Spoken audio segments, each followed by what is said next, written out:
the word worship here was the first time they ever used that word worship.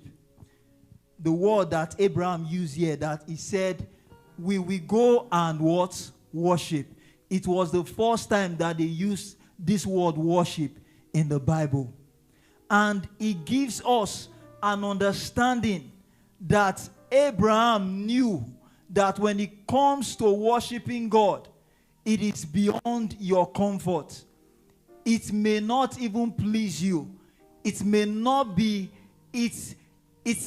comforting to you. I begin to imagine that God telling Abraham, this son that I have given you, he said, this son you love so much. He said, go and sacrifice him unto me. And Abraham called this act of killing his own son as a sacrifice unto the Lord. He called it worship. I want to let us know that in the modern church, this is one thing that many of us are missing. You look around today and you see church people or fellow believers, we want to worship God at their own terms. They don't know that worship is sacrifice. Fellow Christians like you and I, maybe you do it sometimes, maybe I do it sometimes. We want to worship God when it pleases us. We want to worship God when it is convenient for us. We want to worship God when it suits our taste. Sometimes in our times of worship, we want to do it when it is something that is convenient with us. But Abraham, one of the patriarchs of faith, showed us something that is very important in worship. Worship is sacrifice. Worship is sacrifice. Worship may not always be convenient with you. Worship may not always be comfortable with you. Worship may not always be the way you want it. Worship may not always be even the song you like. Worship is even far beyond songs, as we have learned several times in our worship meetings like this. That worship is far beyond song. Worship is sacrifice. Worship is sacrifice. Many a times it will cost you something. Many a times it will cost you your time.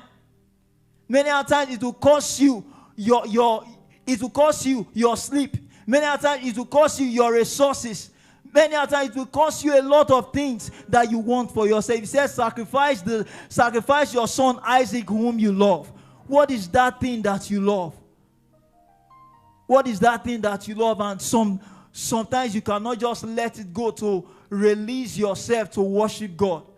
Many a times it's our burdens, it's our issues all around us. And the only time whenever we come to God's presence is just to release those issues to heaven.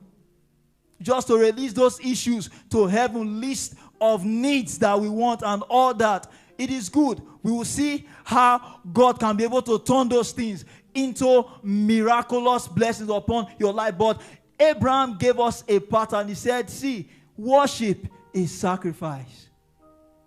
A lot of things are happening all around us that will want to make us want to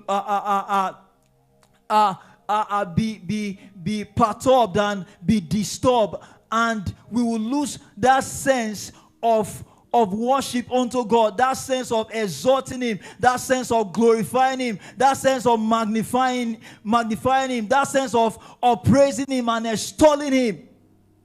But Abraham is telling us that, see, listen, when it comes to the worship of God, sometimes you need to sacrifice. You need to sacrifice. You need to sacrifice. Check the church today. How many of us are here? Worship. Worship. And that is what we see in the modern church. Many are not ready to sacrifice. Many are not ready to lay that which they love and let it go. Sacrifice. The next one is that verse when he said, Isaac, said, Father, we have the wood, we have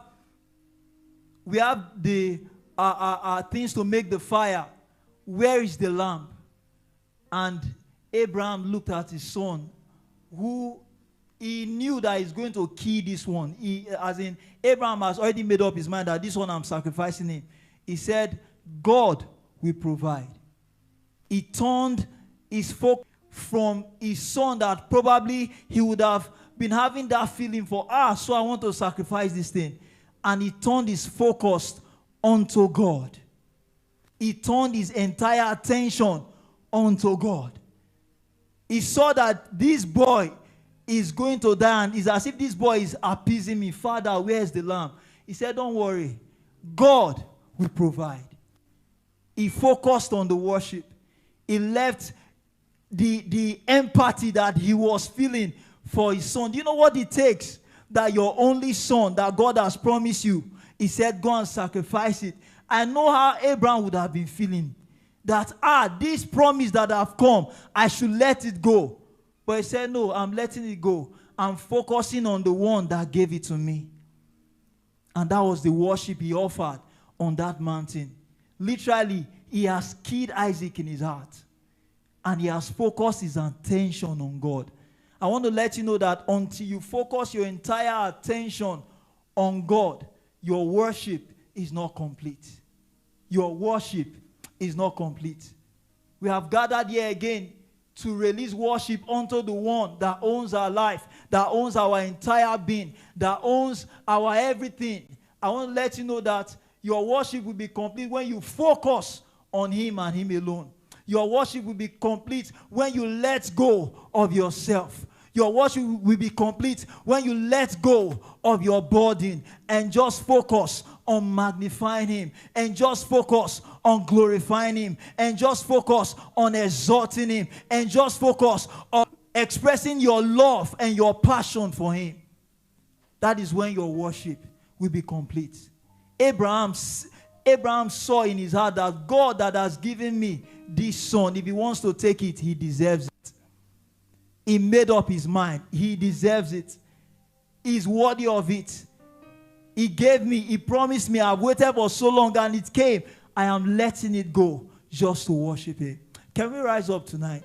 Can we rise up tonight? Can we rise up tonight? Tonight, I just feel God calling us to that place of sacrifice and total focus on him again. I feel God drawing us to that place of total sacrifice, that he alone deserves everything. He alone deserves your time.